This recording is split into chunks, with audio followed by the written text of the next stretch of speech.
C'est aux environs de 4h18 précisément que mes services ont été alertés pour un effondrement de bâtiment. Donc arrivé sur les lieux, c'est la 11e compagnie qui est la plus proche. Donc arrivé sur les lieux, le constat était le suivant. C'est effectivement un effondrement d'un bâtiment R+2 à usage d'habitation. Donc très tôt, du renfort a été demandé, notamment un renfort de médecins de la Brigade nationale des sapeurs-pompiers et plus tard des ambulances et des médecins également du SAMU. Nous, on a eu également des ambulances médicalisées, des ambulances classiques. Et ensuite, avec la compagnie de sauvetage et déblaiement qui est arrivée également sur les lieux. Comme quand même c'était assez lourd, on a eu à demander un renfort également d'engins de levage. Donc tout ça fait que nous venons de terminer les opérations. Le bilan quand même il est relativement lourd. C'est 6 corps sans vie et 6 personnes qui ont été évacuées vivantes vers les structures sanitaires de la place. Donc voilà globalement le bilan. À votre arrivée, comment était la situation sur le lieu pour essayer un peu de faire sortir ceux qui étaient blessés et ceux qui étaient déjà morts? Bon, il faut relever quand même qu'on a fait face à quelques difficultés. Vous avez vu déjà pour arriver ici, c'était assez compliqué pour vous et naturellement pour nous aussi, surtout que nous on est un peu dans l'urgence. Il faisait nuit également, donc la visibilité, il a fallu qu'on amène ici des unités d'éclairage. Et vous avez vu également que pour accéder même sur les lieux de l'effondrement, donc même quand les engins sont arrivés, c'était assez compliqué pour l'approche. L'approche quand même était relativement difficile. D'où l'intérêt, voilà, dans le cadre des constructions, de se référer d'abord aux services compétents. Et vous avez vu, c'est un bâtiment L+2 qui s'est effondré d'un seul coup, ce qui fait que tous les débris étaient entassés. Il fallait user quand même d'abord pour soulever les victimes, y aller quand même très doucement. C'était vraiment à menu pour ne pas faire quand même déplacer les décombres. Et quand on a eu à quand même évacuer le maximum de personnel, il a fallu user quand même des moyens un peu plus lourds pour soulever les grosses dalles qui étaient sur site. am na bilan bu nga xam ni génn na fi malheureusement bilan bi dañ ciy dénombré ñi nga xam ni dañu ñàkk seen bakkan ñu toll ci juróom-benn waaye itam wax nañu ci am na ci juróom-benn ñu nga xam ni dañu ci xaw a am ay gaañu-gaañu ci juróom-benn yooyu am na ci ñaar ñu nga xam ni gaañu-gaañu yi xaw na metti tuuti.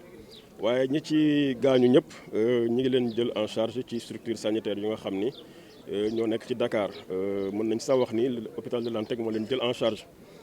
Alors au-delà de opération secours yi nga xam ni sapeur pompier ñi ngi ko doon def ñun état c'est un tout moo tax service su ministère de la famille ak service su ministère de la santé et de l'action sociale dañ leen contacter ñu ñëw sur le terrain ànd ci ak ñun man ak préfet bu nga xam ne préfet bu Dakar pour ñu xool nu ñu mën a accompagner ñii nga xam ni tey ñoo toll ci tolof yi.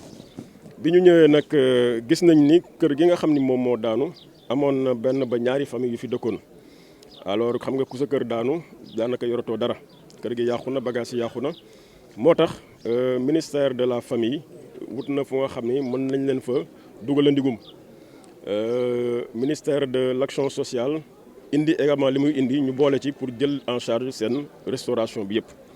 donc opération boobu defar nañ ko planifié nañ ko ba pare ba bus bi leen war a yóbbu ñëw na ba jël leen ba mi ngi leen di yóbbu fi nga xam ne fa lañ leen di loger provisoirement. beneen bâtiment bi nga xam ni mi ngi dend ak bi daanu biñ ko xoolee parce que woo nañu inspection générale des bâtiments bu état bi nga xam ne mi ngi ministère de l'urbanisme ñoom aussi ñëw nañu bu ñu xoolee bâtiment bi nee nañ bâtiment boobu it wóorul donc ña fa nekk il faut ñu évacuer leen. moo tax ñi nekk foofu également wax nañ leen nañu génn nañu nag ñi nga xam ni famille bu fa nekkoon la ñooñu dañ leen di boole yóbbu leen fi nga xam ni fa la ñuy loger ñii nga xam ne ñoo ñàkk seen kër ñeneen ñi nga xam ne ay locataire lañu ñooñu ministère de la santé par le canal de la direction générale de l'action sociale dina am lenn lu nga xam ni dina ko yëkkati ci xaalis jàppale leen ko pour ñu mën a wut feneen fu nga xam ni fa la ñuy dëkkandiku en attendant problème ñuy wut kër gu nga xam ni mën na satisfaire ak seen i bëgg-bëgg. donc daal globalement loolu moom moo fi am ñu ngi tiis lu naqarlu nag tiis bi nga xam ni am na fi di jaale ñi nga xam ni tam ay mbokk ñi ñàkk seen bakkan lañu. di leen di masawu Sénégal yëpp ndax tiis bu dal ci benn famille rek dal na ci Sénégal yëpp. ñi nga xam ni ñoo blessé wax nañ ni am na ci ñaar ñu nga xam ni seeni blessure xaw na grave tuuti alors ñoom ñëpp nag ñi ngi actuellement hôpital de Dantec ñu jël leen en charge gratuitement di leen di faj am nañ yaakaar ni prise en charge bi ñu am prise en charge bu baax la. et que fii ak guddi ba suba dinañ ñu wax évolution seen état de santé bu ko defee bu ñu waree dellu seen kër incha allah dañ leen accompagner ñu dellu seen kër mais li wóor ba wóor mooy suivi bi nga xam ne war nañ ko am ci mbir mi dinañ ko continuer muy action sociale muy développement communautaire muy direction de la famille muy les services de sécurité ñëpp taxaw nañu vraiment pour accompagner ñi nga xam ni ci tiis bi seen kaw la dal. lan moo waral daanu bi. waaw daanu bi nag bi ñu ñëwee inspection bâtiment bi mu ñëwee mu xoolee bâtiment bi li ñu gis mooy bâtiment bi dafa màggat déjà mooy benn bi ñaareel bi mooy norme de construction yi nga xam ni moom la ñu war a tabaxee bâtiment gis nañ ni norme yooyu respecté wuñ ko fii ci bâtiment bi alors ñaar yooyu nag boo ko boolee boo respecté wul norme yi boolee ci bâtiment bi màggat insécurité lay indi te bu yàggee lii rek lay indi donc loolu la ñu gis daal moom moo waral lii.